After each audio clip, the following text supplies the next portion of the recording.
so maybe if you take note of that.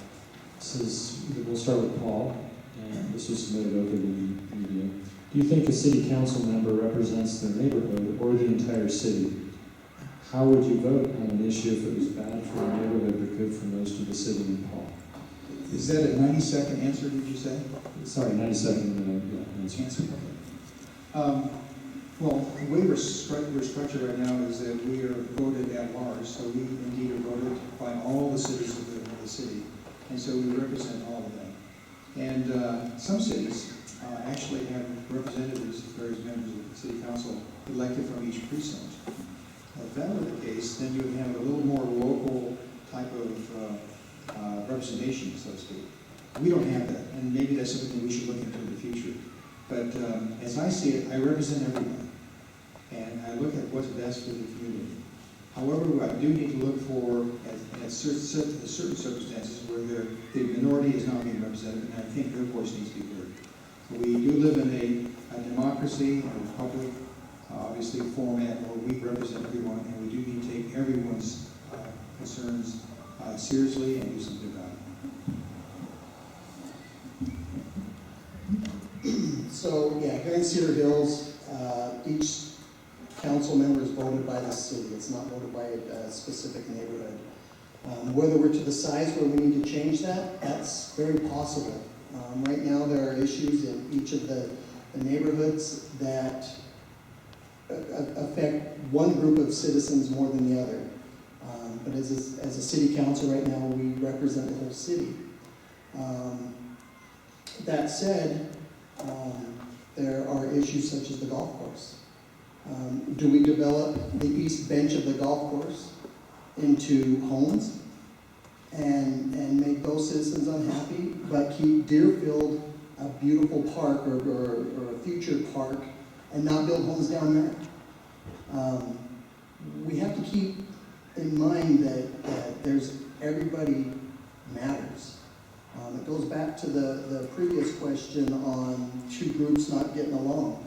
Remember that there's issues in everybody's neighborhood, and if all of a sudden someone wanted to bring up Deerfield, hey, let's do high density housing because there's already high density housing down in that area, you're going to need people up north to say, no, we don't want that. Just like we need people down south saying, we love the green space.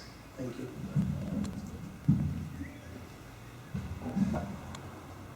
Jesus, Dave. I wish I had a good joke to just liven you guys up. I feel half dead. So. Anyway, the answer, I think, to this question is really balance. I live, like I said, near Deerfield Elementary, just through the block here. I don't live up by the golf course, but I'm a strong advocate for the golf course. I think people in all parts of the city have different reasons of why they like things. We have people that live on the east bench of the Cedars, and we've got in our works for a park on Bay Hill Park. I'm excited about that happening. It's about time for the residents up there to finally get a park. And so I think as far as representing the city, we do represent under our current form of representative government. I've been elected by you to make decisions. And I'm not afraid to make decisions.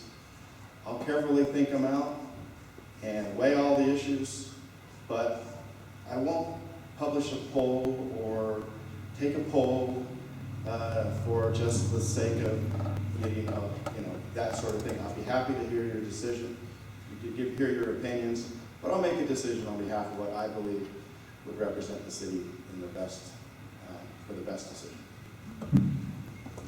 So certainly we're a representative form of government, and I think there's times that we have big decisions that it is a really great time to do those surveys, those polls, and see what the residents feel.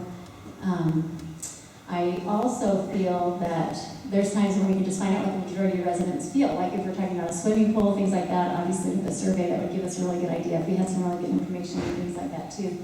But I am also a big proponent of the social media, and so since we're doing it, we're trying to get more participation. Okay, how about we have the moderators of the Cedar Hills chat room? Would you guys mind standing up for a minute? I see Trent. Trent, are you the only one here? Is that Trent? two of our moderators. Let's give them a big hand. Yay, yay, yay. Okay, I don't know if you guys, raise your hand if you've been on the Cedar Hills chat room. Anybody been on there? Okay. I love it. I've been advocating for a social media page for a long time because I think it's a chance for us to really talk about issues. Obviously, the golf course has got to be a very heated discussion, but we've also had discussions about, some people make fun of me because I brought up seeing if we might be able to do a smooth strip to walk into Walmart. The cobblestone has caused my dear friend who's in a wheelchair quite a lot of trouble just to get in and out of the store. And I think it's been so fantastic that we can talk about these little tiny issues, but then we can also talk about these big issues. And I think that's a great way for us to be able to represent the citizens. The more residents we can talk to, interact with, have really great surveys, things like that. It's great. So we are represented to, or we are elected to represent the city as a whole. Clearly, you're going to hear the voices of your neighbors more frequently, and that's going to resonate more in your mind. But I think what's most important is to consider who is most impacted by the issue and where are they standing. Everybody has a voice, but I think that there should be maybe a little bit more weight to those that are most impacted by that specific issue. But as Ben said, everybody matters. We have to consider everybody. We have to consider the minority. We have to consider the people on the other side of the city. And we have to balance that. We have to weigh that out.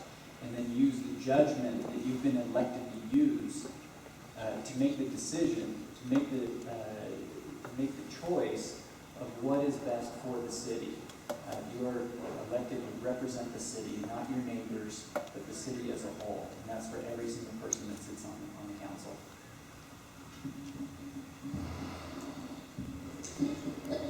So I agree. We are elected to represent the city as a whole, not individual neighborhoods. And I personally think that Cedar Hills, we are a small community. If you look at communities around us that are much larger, they have the same form of government that we have.